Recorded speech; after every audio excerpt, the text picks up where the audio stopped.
Hello, and welcome to another episode of Boundless Body Radio. I'm your host, Casey Ruff, and today we have another amazing guest to introduce to you now. Grace Frye is a born again Christian, small business owner, carnivore, powerlifter, bookworm, family gal, and pet lover. She started her small business, Graceful Tallow, after being on the carnivore diet for almost 2 years. She decided to try carnivore because of her sensitive skin and allergies. It has been a great blessing to her to get healthier and start a new career. Her ADHD is now far better, and her Raynaud disease is completely gone. Her business, Graceful Tallow, can be found at www.gracefultallow.com, where she creates all natural, non-toxic, and animal-based skincare products featuring beef tallow and essential oils in non-toxic glass jars without any microplastics.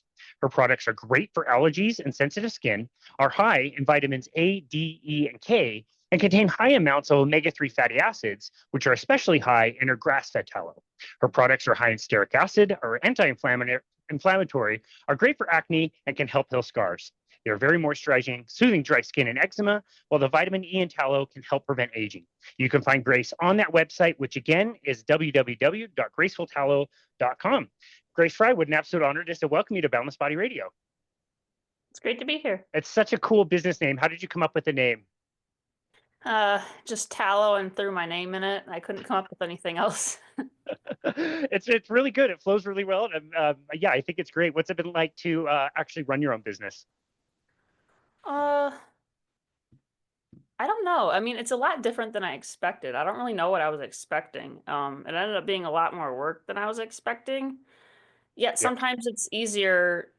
I mean, it's still like easier in a way than a 9 to 5 job because you just have so much freedom. As long as you're disciplined, it's easier.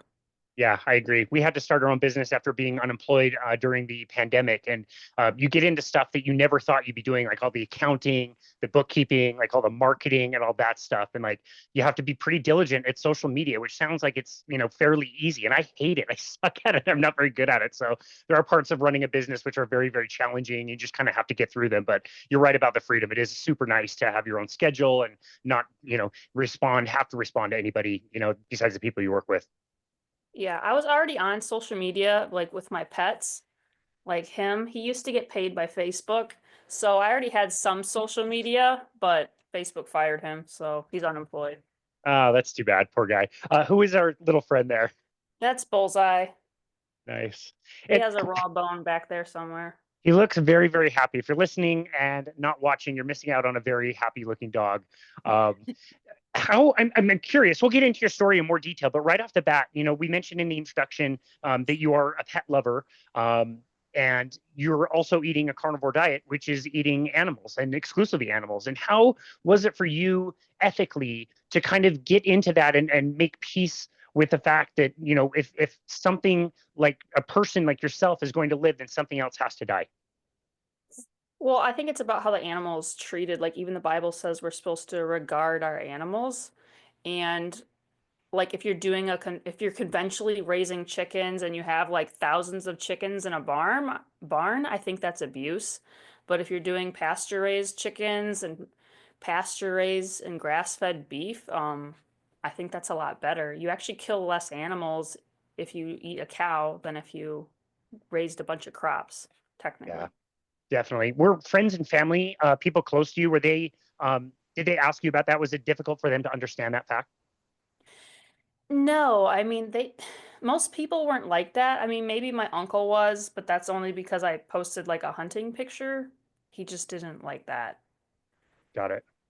Yeah, But I gotcha. think if you raise them properly or if you're hunting and you kill them in one shot, that's a lot better than them dying slowly from coyotes. Yeah, nope, I totally agree. And you're calling us from Michigan. Is Michigan where you were born and raised also, or just living there now? I was born in Oakland, California, and we moved here when I was like 1 or 2. Gotcha. Okay. Yeah, it was So tell us about what it was like to grow up in Michigan and what led you down the route to not really great health. We kind of skimmed over a bunch of different things actually, and only mentioned a few, but it sounds like you really struggled with health for a while. um I mean, I was raised in a really strict Christian home, and it changed as I got older because I read the Bible for myself. And so that my faith journey has been, I don't know, pretty crazy. And so is my health journey. I guess life just isn't black and white. It's like really having to figure out things the hard way. But as long as you learn, then that's good. Um, my health was just, I mean, as a kid, I ate utter crap. Like I ate Taco Bell, energy drinks, McDonald's. I mean, like I looked healthy, but you can, be skinny fat or whatever they call it, and like just metabolically you're unhealthy. And I had really bad ADHD. I don't know how I got through school. I just, it depends. I went to beauty school, so it was like hands-on. I could do hands-on things, but the other stuff was just hard.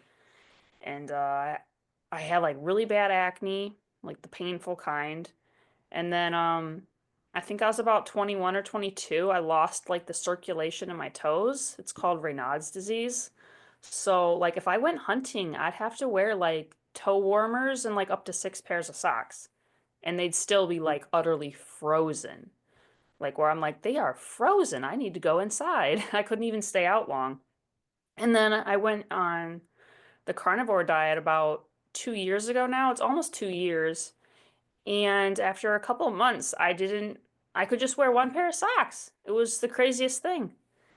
And my hormonal acne cleared up because I don't know, being a woman, you just have crazy amounts of crazy amounts of hormones. But yeah, I originally went on the carnivore diet because of allergies. I was tired of having itchy skin. I didn't go on it for acne originally, but it fixed that too. Um, I was tired of being itchy, and I was like, what if I put no chemicals in or on my body? It all started with me looking at ingredients on conditioner of all things. Oh, So I was just realizing there's all these words I don't understand. I went to beauty school. It's not like I don't know about skin, but just realize that there's chemicals in everything. So changed my diet completely and completely changed my skincare. I just eat beef mostly. And wash my face with tallow soap and then put more beef fat on my face. And that fixed it, which was crazy. But I thought it was gross at first, but I was like so desperate because I got like the tallow you buy in the store, which smells like it actually smells like beef. So I'm like, this is gross, but I'm desperate. So I tried it. The kind I makes doesn't smell, but at the time I didn't know what I was doing. So just trial and error. well, that's great. I will never go back from using tallow products now that I'm fully doing the same thing that you're doing, like the tallow soap, tallow skincare. It is so far superior, so much better than any of the other stuff Right. you can get out there commercially. And you've got a similar story to my wife, who also had Raynaud's for a long time. And whether she has it now or not, she definitely doesn't have a lot of the symptoms that she used to. Can you talk to somebody who maybe doesn't know what that is or is unfamiliar with how actually like truly painfully cold your hands and feet can get? It's like sticking your feet in a bucket of ice. I mean, it is utterly freezing. I mean, they get discolored too. You can even get sores. That's when it was like when I first got it. I thought it was athlete's foot because it itched really bad, which is weird, but your body's like trying to warm up or something. I went to the doctors and they, stuck this weird blood pressure cuff on my big toe and did like this little ultrasound thing. They're like, the circulation literally stops right at your toe. So like my feet were warm, but my toes were just completely frozen. Wow. And they're like, at the time I smoked, I was about 21 or something. And so I went to like e-cigarettes and then I stopped smoking in 2020 of all years. That's the time to start smoking. Yeah, but I was just like, Lord, I was so busy. Like people lost their jobs, but then I was a home health aide and then I worked at like a senior living facility, so I was working more.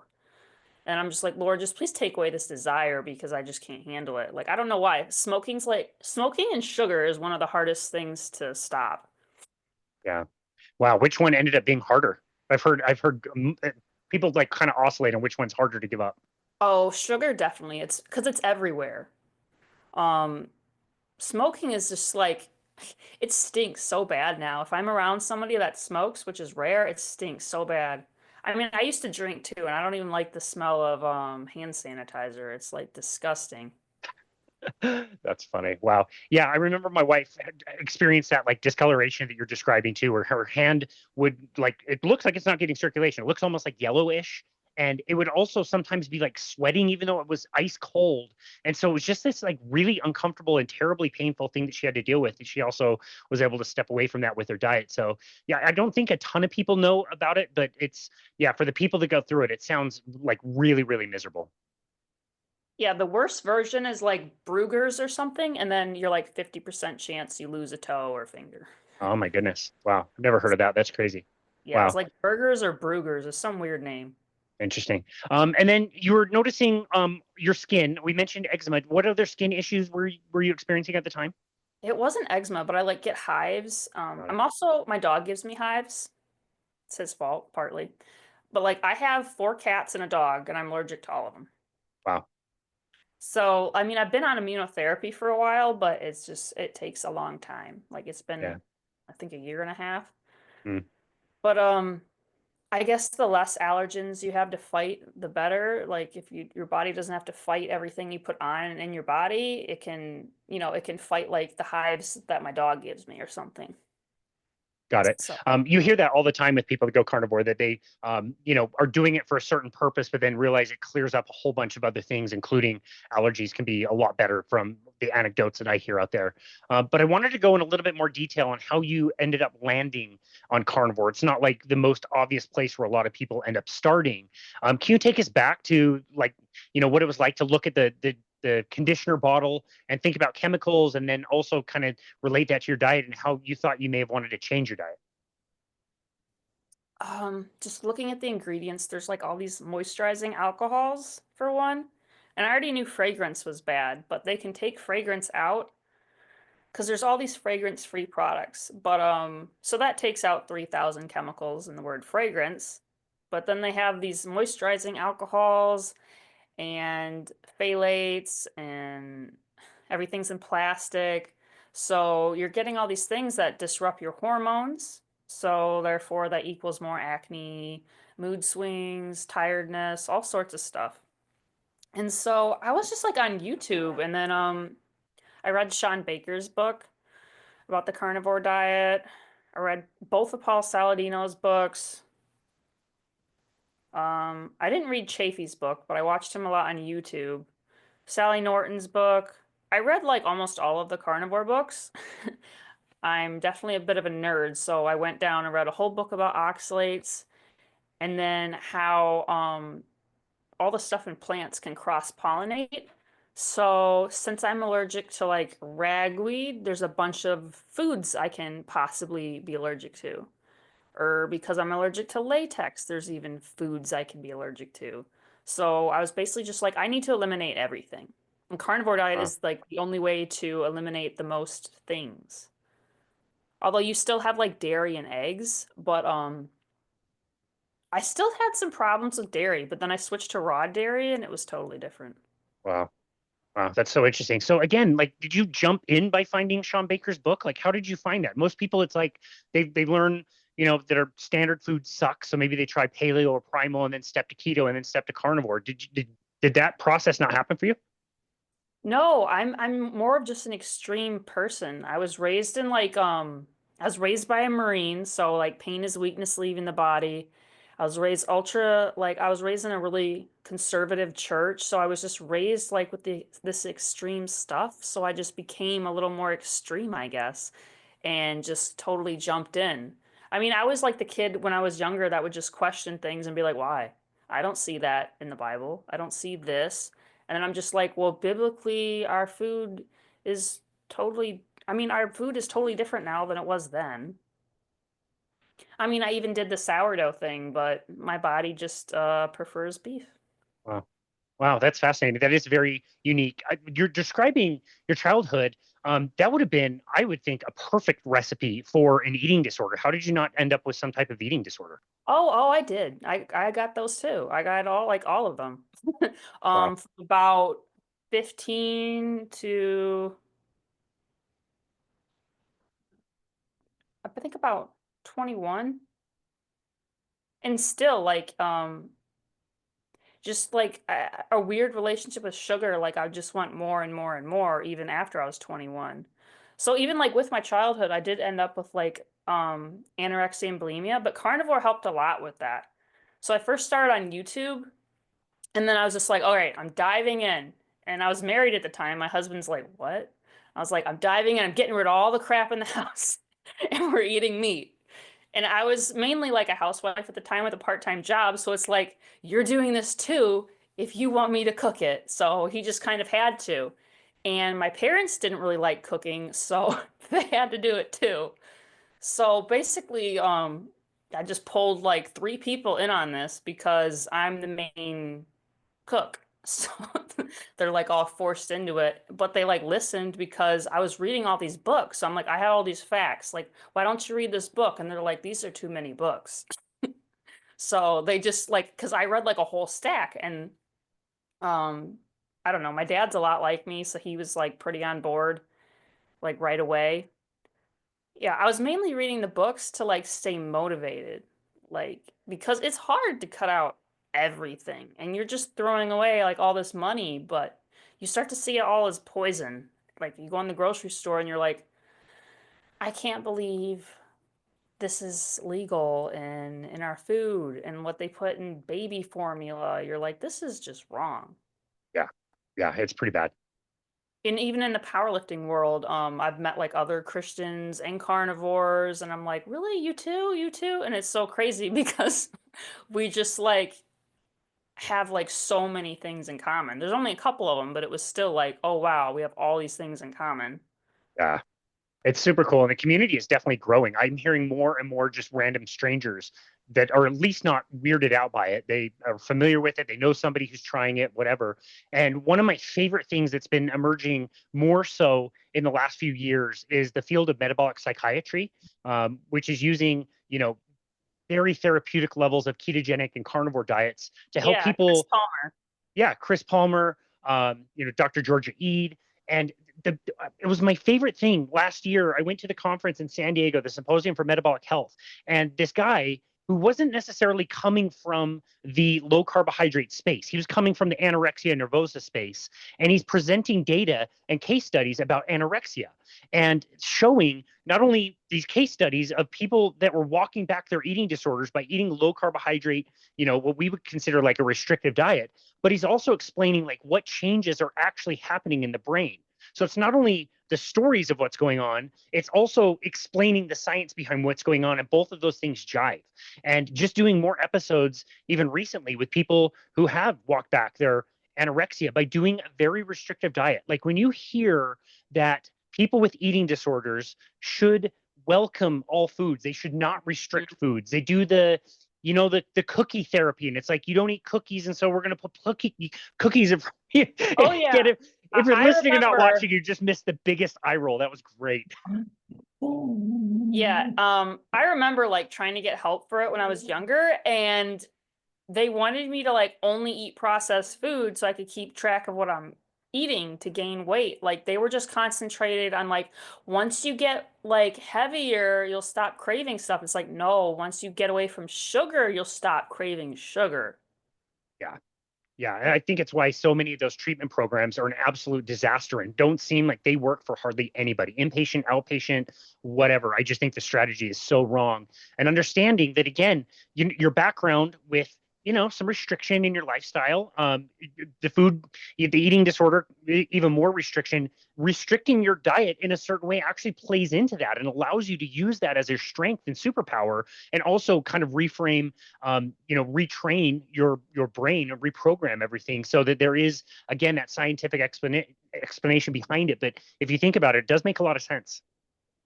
Yeah, it definitely does. Like I've tried to add in other foods. I've done like the sourdough or added in some fruit, and it's just if you do like too much of it, it starts to like almost trigger you and it's just not optimal. Yeah, I agree. I was stupid enough to cheat on my carnivore diet a few weeks ago, and I felt that, that I was done eating, but I still wanted more, and my stomach hurt, and I still wanted more. It was a pizza, big meat pizza, but it was still a pizza. And I Right. checked my account, and the last time I did a pizza was 2023, February of 2023. So it's been over 2 years. But again, it was a crappy weather day. I'm stupid enough to forget what it's like to feel sharp. And it's like, yeah, I ate the pizza. I ate way too much. 2 days of anxiety, 2 days of cravings, like crappy food sounded good, and then like skating in my hockey game. I'm just not as sharp. I'm making silly decisions. I'm not as quick. And it's just like, this is why I stay strict, because once you understand what you're describing, like feeling optimal, it's not worth it. It's just not worth it to go off. Yeah, it's definitely not. Well, tell us about the transition period then for you. It sounds like you were after doing your research, reading all the books. You were kind of forcing, not forcing, but the family was going to do always what you were going to do. But tell us about that clean out process. What was it like to get rid of anything? Were you getting any pushback from anybody? Was anybody concerned about the lack of fiber or cholesterol or anything of that nature? Oh yeah. I've definitely gotten like the fiber one, and I'm like, like I'll just like almost graphically explain it. I'm like, look, fiber makes it bigger, makes it harder to go. You actually have like the more opposite problem in the beginning, and you just have to wait it out and take your electrolytes. Which I just had like my electrolytes tested from like a free hair analysis thing, and they were like high because I've been taking so many electrolytes and like my calcium was lowered. I'm like, what? Okay, I guess I need more raw milk. Whatever. Uh, yeah. Was anybody else in the family like concerned about anything else besides the fiber? No, not Mm, really. I mean, because I was reading all the books, so if they asked me anything, I'd just like, look. yeah, So, gotcha. I mean, they were just pretty much on board. They were like, "Well, what about fruit and like bread in the Bible?" And I'm like, "Okay, well, it was sourdough in the Bible, and the fruit in the Bible didn't have all these pesticides and they weren't genetically modified. Our fruit was totally different." I mean, sometimes I'll have some like berries with like raw kefir, but again, like if I have fruit, I just want more. And I'll be Yep, full and just want more. And I'm like, "Why?" yep. I'll Yeah, be no, I totally full and like I'm like your stomach will hurt. And it's like, why do I want more? So I just buy a whole cow and try to stick to mostly that. Yeah, no, that's a really good point. And conditions obviously are very different around the world. But as an example, I grew up Mormon, and they have a code of eating called the Word of Wisdom, where they talk about fruits and the grains, and these are things that you can have. And it was written in February of 1832, I believe, in Ohio.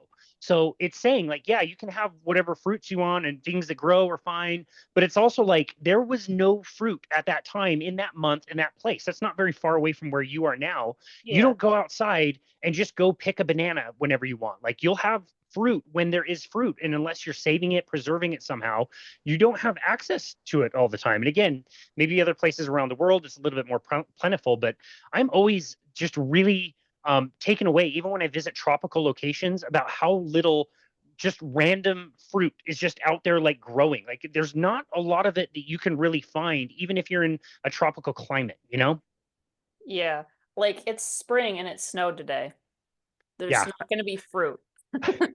exactly. When you get it, have it. It serves a purpose, but then there's going to be a bigger part of the year for most people where it's just not going to be available. Or if you do get it, you're in competition with other animals and insects and other people that are eating it. So I think when we think about some of those ancient writings about food, we forget that again, it's the pesticides, like you mentioned, that the fruit was very different. We weren't selecting it for things like sugar and all that other stuff, and so we kind of forget that that was the case. So yeah, tell us about again getting into the transition period now that you started the carnivore diet. Was it fairly easy? You said electrolyte imbalance is kind of tough. Digestion's always a little bit weird for the first few weeks and somebody transitions on. But yeah, what was getting you through the first few weeks of your diet?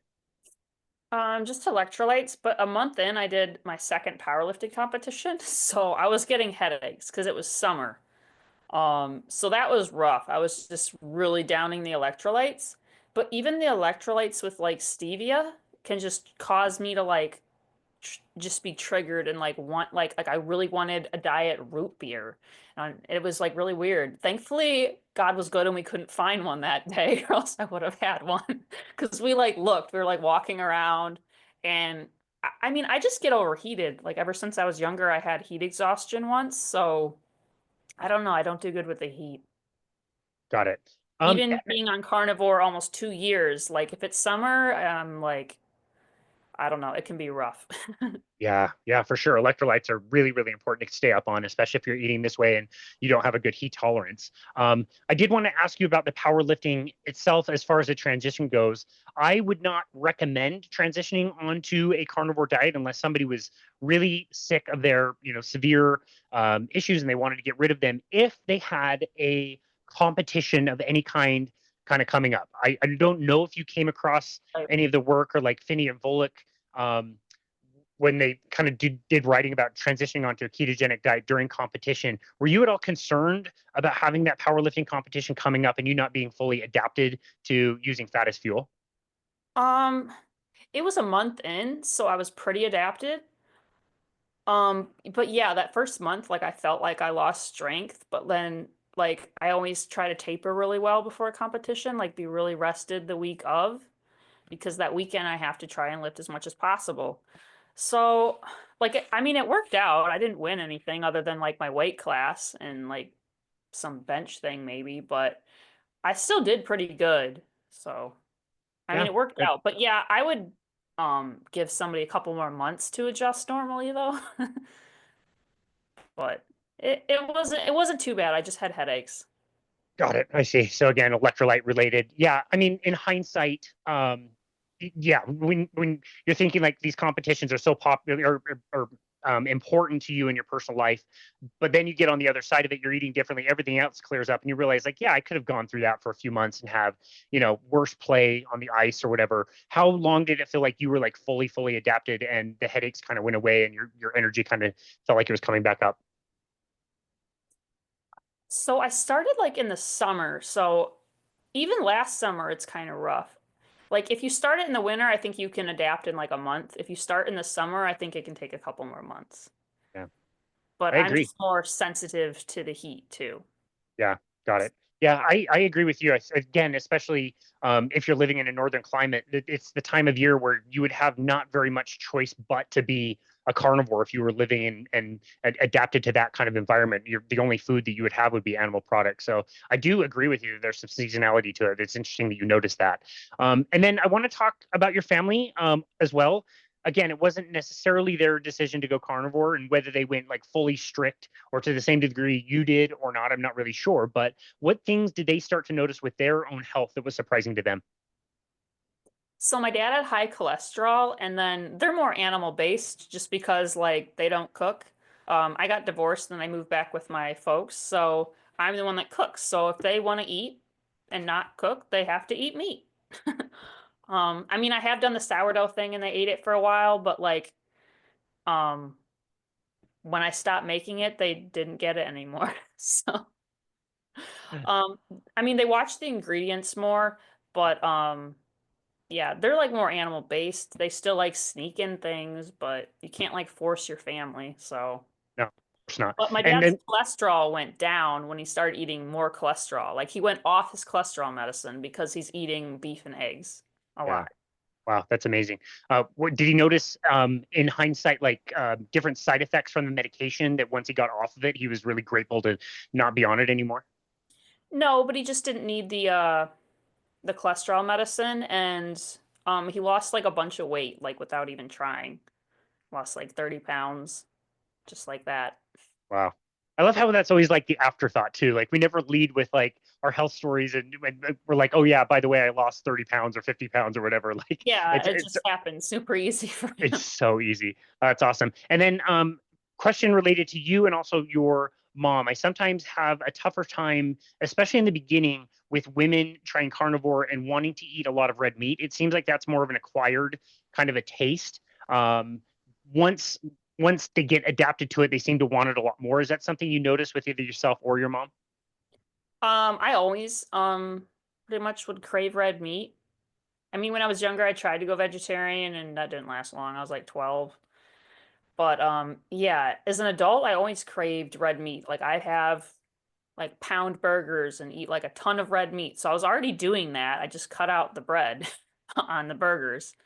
And um I don't know if my mom craved it more, but she just doesn't like to cook, so she just had to eat what I make. But she Yeah, never went as into carnivore as my dad and I, so she didn't have like a bunch of weight loss or anything. gotcha. Okay. Take us through a normal kind of standard day today. What things you're making? When do you typically eat? When do they typically eat? That kind of thing. In the morning, like I'll normally just have some caffeine coffee, or if I'm being bad, an energy drink and like some raw milk or something. And then I power lift for like 2 hours or so, 2 to 3 hours, and have more raw milk and like some burgers and steak, and then same thing for dinner. Gotcha. Tell us the difference between powerlifting and normal, kind of what most people would think of as like strength training.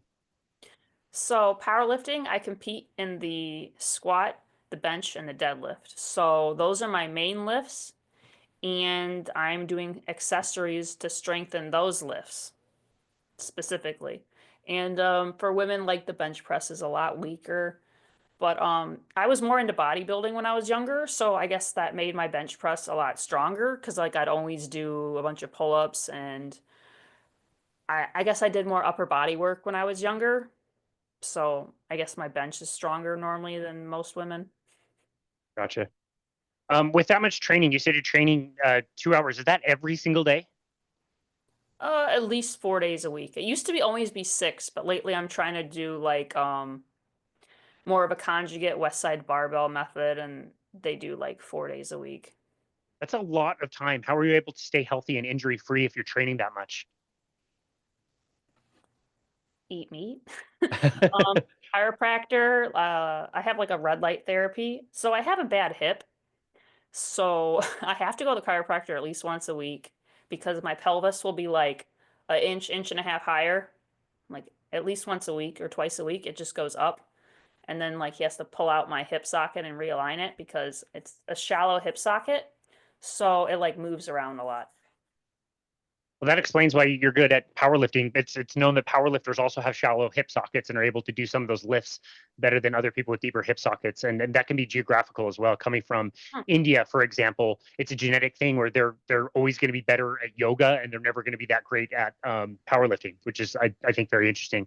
And I had forgotten about the hip. I know that as we were writing back and forth to get this plan, that's something that you mentioned. You said that as you change your diet, that's something that the pain also got a lot better from as well. Yeah, I mean, it's gotten better where it doesn't swell up as much, but I still like have issues just because hip dysplasia is a shallow socket, so the socket will like rub on, I don't know, there's sacs in there's tendons, it can rub on things, and then like my hip will swell up a bit, and then sometimes that makes my pelvis move, which makes my back hurt. So like, I mean, I'm bound to throw out my back at least once a year. Gotcha. Yeah, that's painful, but it sounds like with all the recovery tactics you have, you're able to get back going and get healthy again, which is great. Um, and I want to shift gears and talk a little bit about the skincare. We'll talk about your company in a second, but when did you realize that the food you were eating makes a big difference, and also that would make a big difference in your skincare? Again, going back to the conditioner bottle and all the different ingredients, when did you start to learn that a good alternative to that might not be just like coconut oil based products, but actually beef tallow based products? Well, even in beauty school when I was in high school, they taught us about natural skincare, so I was always into that. But like natural skincare, like coconut oil makes you break out because it's high in the comedogenic scale. It's like a 5 out of 5.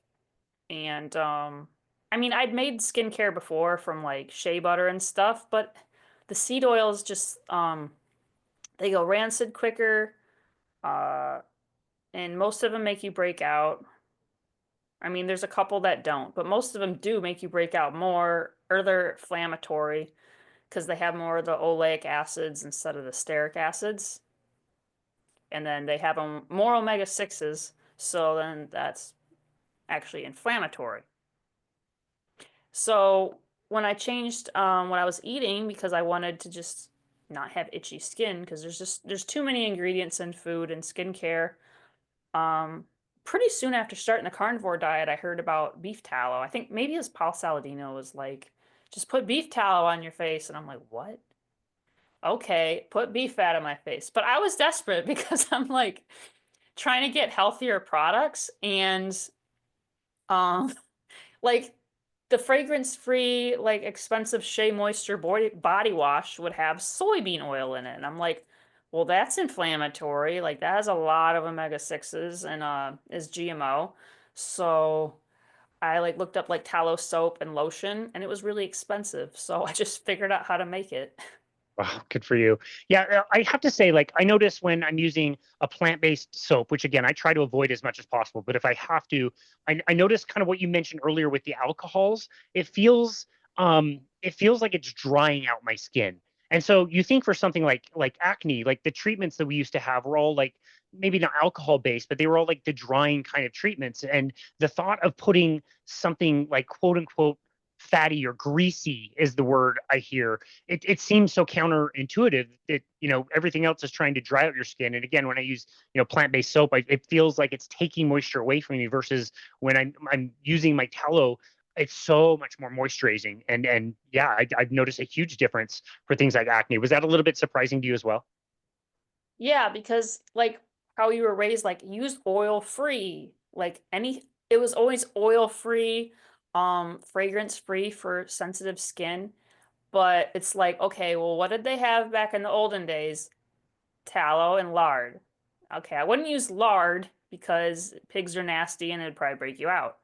But they had tallow. They used tallow and beeswax candles. They didn't use soy at all. Like it was a lot more work to get the oil from a plant than it was to just get the tallow because they raise cattle and they just use the whole cow or the whole deer. So it Yep. just made a lot more sense.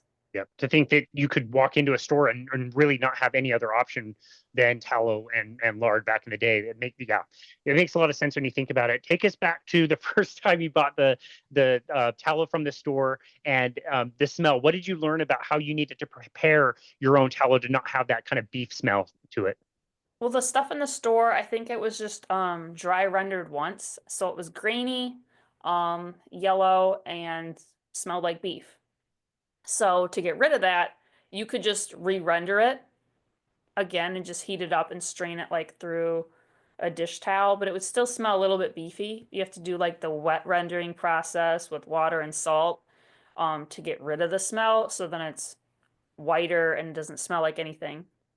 So I just buy it in like 16-pound tubs and then I render it one more time before I sell it. And that's just the quickest way to do it. Gotcha. And that takes out the excuse me, odor that might be in there. Yeah. Got it. And you hear about people doing multiple kind of renderings. Does that just further purify the product if people want to make it a little bit like cleaner and even, eliminate more of that smell? Yeah. And then if you're doing like the wet rendering method, you just have to make sure, like 100% sure that all the moisture's out. Because if you leave any moisture, it'll mold. How do you do that? What do you do to make sure it's dry? Like if you just have a chunk, you'll like lay it out in paper towels and blot it and just like let it sit on there for a day. Okay, So it's got just it, like it takes a lot more time. So I just buy it already wet rendered and then I'll just dry render it like one more time so it's smoother and doesn't have like the grainy feel to it. got it. Because it doesn't so it actually feels like cream and lotion and doesn't smell like anything. Because I don't like any fragrances in mine. Yeah, got it. Was this all like kind of intimidating for you when you get started? I've been sitting on jars of tallow for like years now, and I keep thinking like I want to start to do this. I want to use it. I want to make my own, and I end up just buying it from other places. And yeah, I think I'm just like a little bit intimidated by the process. It's pretty easy. It's a lot easier than I'm thinking it is. Yeah, it's a lot easier. I mean, making soap was the one thing. It was more intimidating to make soap, but it went so well the first time I made it, and now it's just super easy because I have to do it like every week. Got it. Yeah, got it. Out of necessity. Well, tell us what did you start? What was your first application of the tallow? Were you using it just on your face or on your whole body? And then how that eventually transitioned into your business? Well, I just put the beefy stuff like all over my body.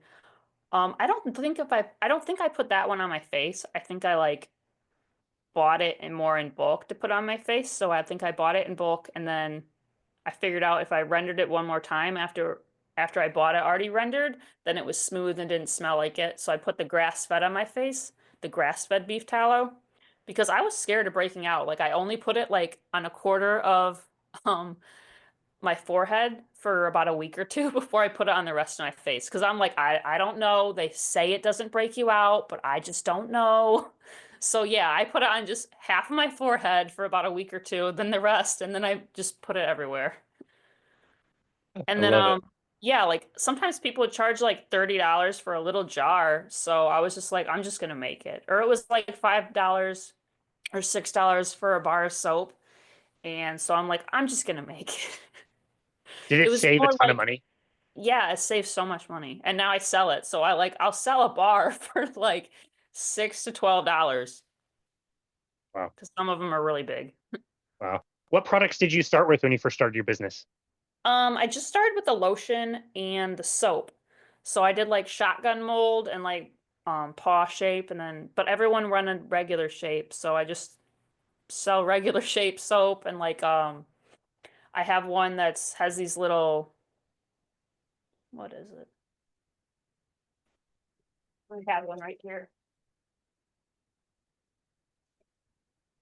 And I sell this one for like a shampoo bar. It has these little things that like help massage your scalp. Nice. Wow. Yeah. So this one's my best seller. People just really like it. I use it on my hair, so I just use it head to toe. Yeah, that's great. You have a ton of different products. Can you talk about all the different things you offer? It seems like you've got a lot of diversity and different options for people.